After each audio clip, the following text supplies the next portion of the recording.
दिल्ली के भलसवा लैंडफिल में it's been a week that आग कंट्रोल में नहीं आ रही है। At night the smouldering fire looks as if किसी पहाड़ पर आग लगी हो।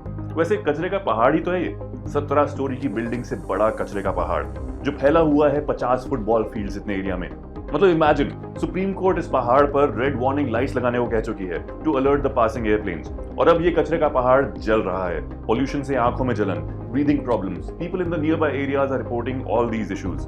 लेकिन ये इकलौता ऐसा केस नहीं है। पिछले एक महीने में this is the fourth such fire at a landfill in the country's capital, and these fires have now become an every year thing. लेकिन सीन क्या है? Why is this happening?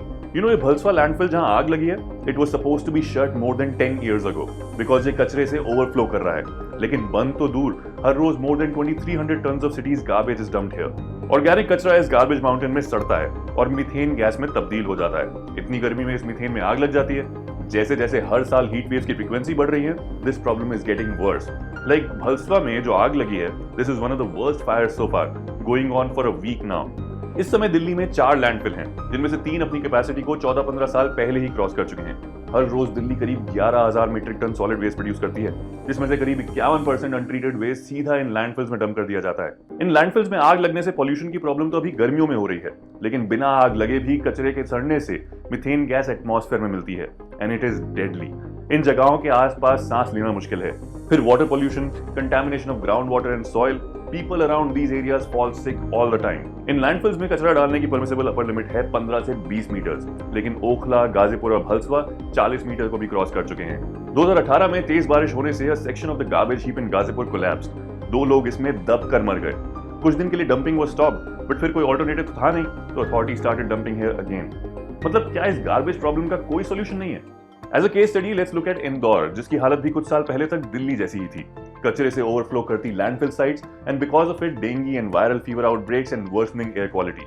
2015 में 434 सिटीज में से it ranked 187 in the cleanliness ranking, लेकिन अगले साल 2016 से लेकर अब तक 5 साल से it's been ranking number 1, the cleanest city in the country with 0 dengue cases and much better air quality. ऐसा क्या कायापलट कर दिया इंदौर वालों ने? सबसे पहले तो जहां से कचरा ओरिजिनेट होता है, लोगों के घरों से, मार्केट से, वहीं से सेग्रीगेशन शुरू किया गया। पहले सारा कचरा एक साथ एक जगह पर डंप होता था। 2016 से इंदौर म्युनिसिपल कॉर्पोरेशन ने खुद सीधा घरों से कचरा कलेक्ट करना शुरू किया, asking residents to give segregated waste, गीला और सूखा कचरा अलग अलग। स्टार्टिंग में 80% people would not do it. NGO से टाई अप किया गया, जिन्होंने घर घर जाकर अवेयरनेस कैंपेन से लोगों को एजुकेट किया। Not just that, innovative तरीके इजाद किए गए। Various religious leaders were roped in to give message to people. People who repeatedly didn't comply, उन पर फाइन लगाया गया। इस समय 95% households segregate their waste at their homes. Collection के लिए टेक्नोलॉजी का यूज भी किया गया, setting up a control room, tracking the route of garbage trucks on big screens every day, receiving real-time alerts whenever there would be a problem, a helpline number जहां कोई भी issue 48 घंटों में solve किया जाता है। जिन ऑफिशियल्स ने काम नहीं किया, ढील दिखाई, उनको सस्पेंड किया गया, अदर्स वर रिवॉर्डेड। सारा सेग्रीगेटेड कचरा is taken to a waste processing facility, जो बनी है वहां जहां कभी इंदौर का सबसे बड़ा डंपिंग ग्राउंड होता था। वहां कुछ 300 वर्कर्स रोज का करीब 650 टन रिसाइक्लेबल वेस्ट अलग करते हैं, and that is sold to the recycling industry. रोज के कुछ 550 टन ऑर्गेनिक वेस्ट का कंपोस्ट बनाया जाता है, which is sold to farmers as manure.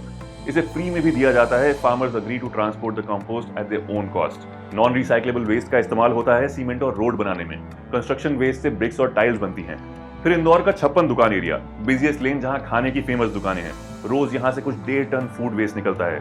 सब फूड आउटलेट्स अपना फूड वेस्ट सेपरेट कर रोज एक डेजिग्नेटेड जगह पर डंप करते हैं। रात को 10 बजे एक एनजीओ की कंपोस्टिंग वैन आती है, कचरे को वे करती है, कंप्रेस करती है और प्रोसेसिंग फैसिलिटी में पहुंचाती है। इस सब का ये फूड आउटलेट से एक फिक्स चार्ज लेते हैं एज पर द वेट। ऐसी मोबाइल कंपोस्टिंग मशीन्स इस मार्केट की तरह सभी बल्क वेस्ट प्रोड्यूसर्स जैसे कि होटल्स, रेजिडेंशियल अपार्टमेंट्स, उनके आसपास सेटअप करी जा रही हैं। रोज का करीब कंपोस्टेबल 10 टन वेस्ट कलेक्ट हो रहा है। ये मशीन भी बाहर से कहीं से इंपोर्ट नहीं करी गई हैं, लाइक इट यूजुअली हैपेंस। ये एक इंडियन सिटी की कंडीशंस के हिसाब से स्पेसिफिकली डिजाइन करी गई हैं। इस सब के अलावा अभी फर्दर प्लान चल रहा है to convert these markets into a disposable free place, जहां एक एजेंसी को हायर करने का प्लान है that will manage a commercial dishwasher and provide clean utensils to all food outlets. Imagine Delhi में ऐसी कितनी पॉपुलर मार्केट्स हैं जहां people go out to eat and so much food waste is produced. फिर बहुत सा ऑर्गेनिक वेस्ट हमारे शहरों की सब्जी और फूल मंडियों से आता है। दिल्ली के करीब 400 सफल आउटलेट से ही रोज दिन का कुछ 7.5 टन फूड वेस्ट निकलता है। इंदौर एक प्राइवेट कंपनी के साथ कॉन्ट्रैक्ट में रोज कुछ 20 टन ऑर्गेनिक वेस्ट को 700 से 800 किलो बायो सीएनजी में कन्वर्ट करता है। which is then used to run city buses and sold as cooking fuel to hotels and IIM Indore and subsidized rates. Overall, Indore अपने solid waste का करीब 5% ही landfill में dump कर रहा है. In fact, Indore is reclaiming old landfill sites for developing forests and commercial properties. वहीं अपने national capital में जगह कम पड़ रही है. 10 साल से तो ये landfill sites overflow ही कर रही हैं. See, it's pretty clear कि जो waste management हमारी cities में हो रहा है, that's just not working out. It's not at all sustainable. हमारे घरों से कचरा easily चला जाता है तो हमारे लिए it's mostly out of sight, out of mind kind of situation. But असल में सीन काफी खराब है. वर्ल्ड बैंक के हिसाब से 2050 तक हमारा सॉलिड वेस्ट जनरेशन अभी के कंपैरिजन में 3.5 गुना हो जाने वाला है. We need hybrid solutions boss. 100% waste segregation at the source, turning waste into fuel, converting it into usable products, working with NGOs for awareness, contracting private companies, policymakers, administration, and us citizens. We will all have to come together. Indore is an example right in front of our eyes that shows that this is doable. What are your thoughts on this?